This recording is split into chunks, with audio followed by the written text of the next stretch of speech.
Hey guys, what's up? Hope you will be in your best of health. This is Ishfaq Makbul, teacher at Radiant Public School, Batingu, Anantnag. I have been teaching social science from last 2.5 years at high school level. Dear students, I have made my mind to come up with a series on class 7th history. This will be the first lecture on class history, and the block which we are going to study is the Mughal Emperor II. Dear students, before we will get into the lesson, I want to make you clear that this chapter, the Mughal Emperor, has been divided into two blocks.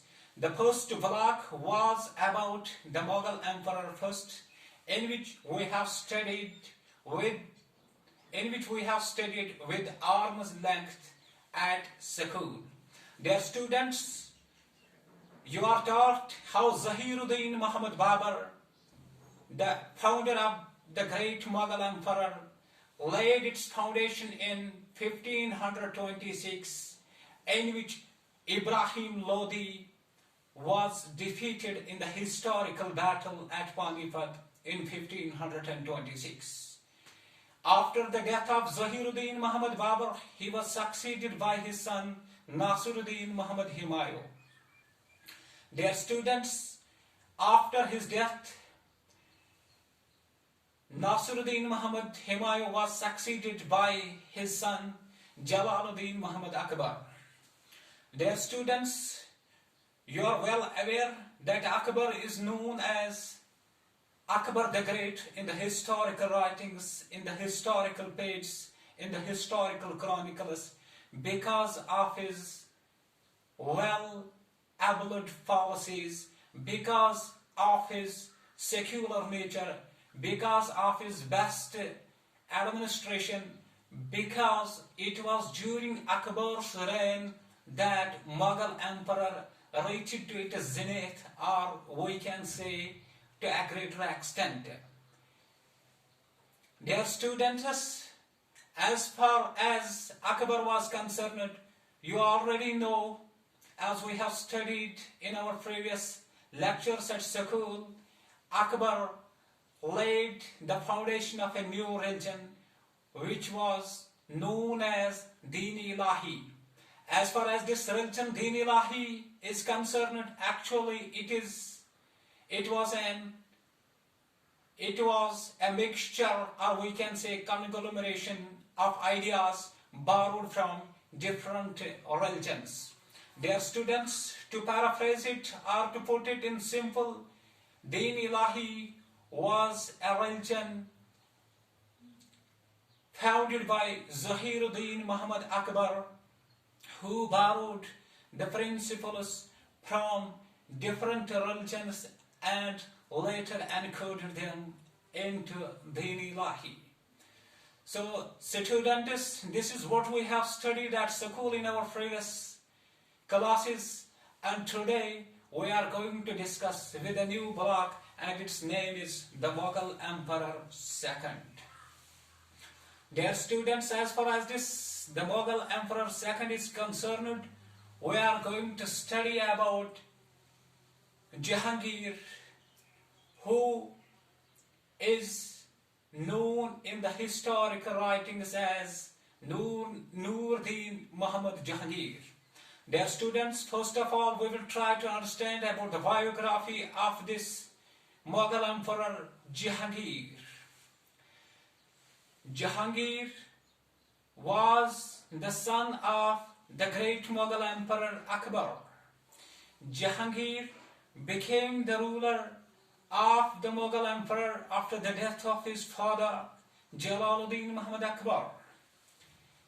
Jahangir succeeded to the throne, or we can say ascended the throne, or we can say in layman's words became the king in 1605 after the death of his father Jalaluddin Muhammad Akbar. Dear students, it is said in historical writings that Jahangir was born to his parents after they were blessed by the famous Sufi saint of Fatehpur Sikri, Sheikh Salim Chasti. It is said it was this Sheikh Salim Chasti who blessed the parents of Jahangir, and Jahangir was born to them. Dear students, as far as Jahangir's childhood name was concerned, in his childhood he was known by the name Salim. Why he was known by the name Salim? Because Jahangir was born after his parents were blessed by the famous Sufi saint Sheikh Salim Chasti. So his parents gave him name after this very famous Sufi saint Sheikh Salim. So what we have to remember here, Jahangir was known as Salim in his childhood. But once Jahangir ascended the throne in 1605, he assumed a high sounding title, Nur-Din Muhammad Jahangir. Nur-Din Muhammad Jahangir became the ruler of Mughal Empire in 1605 after the death of his father Jalaluddin Muhammad Akbar. Dear students, literally the word Jahangir means conqueror of the world. As far as Jahangir's education is concerned, he was taught by the most able teachers of his time. Jahangir had keen interest in subjects like nature and science. He was taught other subjects like history, political science, geography, mathematics by the most able teachers of his times. So what we studied about here is Jahangir had keen interest in studying science and nature. In addition to that, he had already studied and learned subjects from the most able teachers of his times. Another point which we have to discuss about Jalaluddin Muhammad Akbar,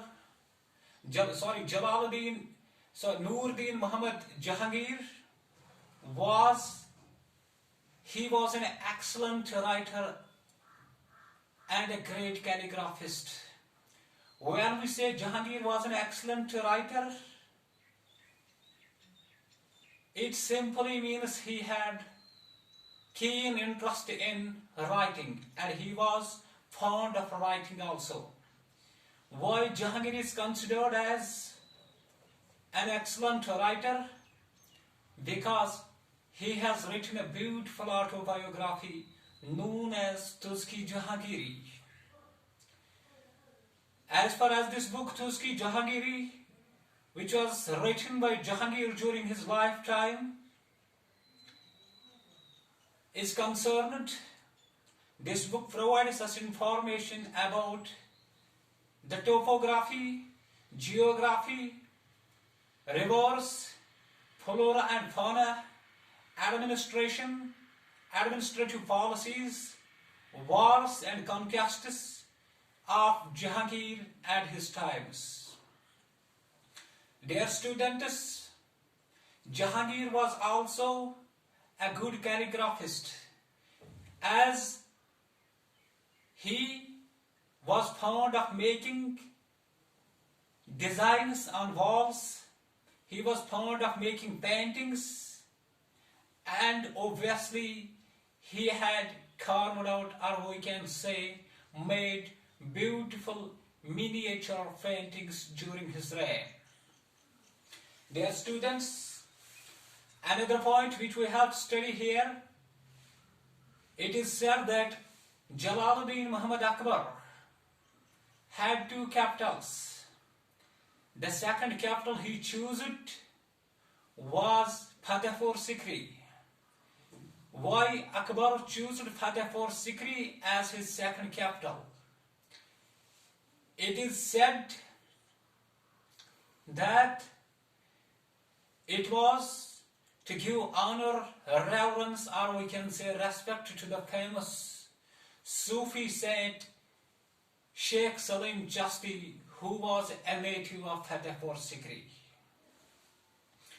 Dear students, another point which we have to study about Jahangir is during his reign he got installed a bell of justice. As far as this bell of justice is concerned, in the historical writings, it is mentioned as Zinjire Adil, or we can say Zinjire Nyayika. What was this Zinjire Adil or Zinjire Nyayika? Anybody who wanted to meet the king, anybody who wanted to get justice could pull the chain, and he was given a patient hearing by the king, Nuruddin Muhammad Jahangir. So dear students, this was our today's lecture on the Mughal Emperor Jahangir. Hope you would have understood the lecture. Tomorrow we will come up with another lecture. Best of luck.